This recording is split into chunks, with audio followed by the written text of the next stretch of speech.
Hello and welcome to another episode of the Animal Lounge Short Flights. I'm your host Lance here to talk about Jujutsu Kaisen Season 2, Episode 43. And Kugisaki is dead.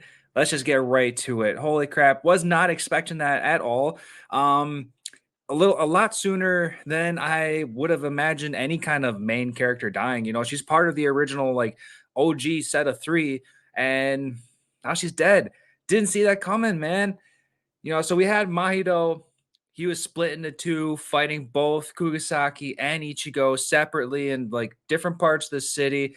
And then they merged together, well, like they converged together in the subway. And right when you think that they're about to merge, like the two Mahitos, they're about to come together and become one, full suited 100% Mahito.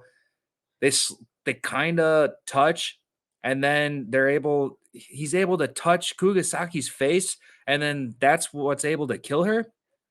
It's throwing me off a little bit because they're making it seem that because they're split.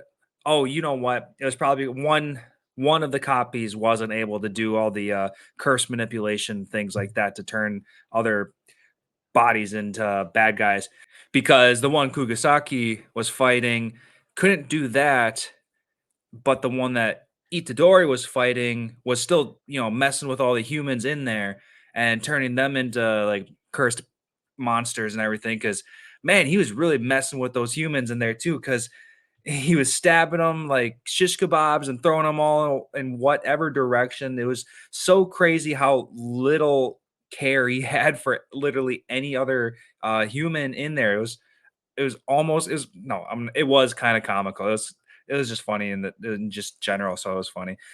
So before Kugisaki's death, we get a little bit more of her backstory of her childhood and how she had a childhood friend, Fumi, and she was kind of this quiet girl who they went into a little bit of story saying like she got a blue backpack when everyone else in the school had either red or black because everybody hated blue.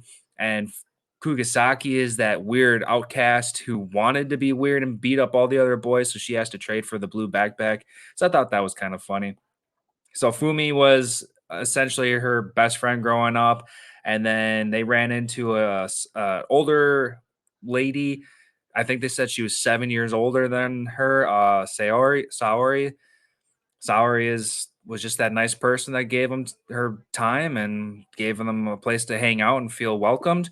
But eventually, the other school kids must have found out where these two rejected kids were hanging out, and they started vandalizing Saori's house, and she ended up moving away, and they were all super sad because now their clique is broken up. So that sucked. And then during that whole thing, that I gotta make a quick comment on that red rice about, the village was such a small community that everybody knew everybody, and they made a cool comment. It actually blew my mind to think about. It's harder to be strangers with someone in a small town than it is to be friends. And it makes sense. You don't think about that. I live in a small city, so there's thousands of people I don't know. So it's kind of strange to think of it that way. But yeah, red rice from a neighbor to signify or to celebrate their first period, and that was gross, but it was kind of funny at the same time. So I need to throw that out there for everyone else to get a nice fresh reminder on that. But yeah, other than that, the beginning of the episode had some nice action. When Kugisaki and Itadori were both fighting the both Mahitos, uh, I- Kugisaki was able to put one of her pins down, use her resonance ability, and was able to affect both copies of Mahito. That was really cool because it slowed him down on Itadori's side. He was able to pull out a really nice set of combos. I was really getting into that one. I like Jujutsu Kaisen for its legit hand-to-hand combos.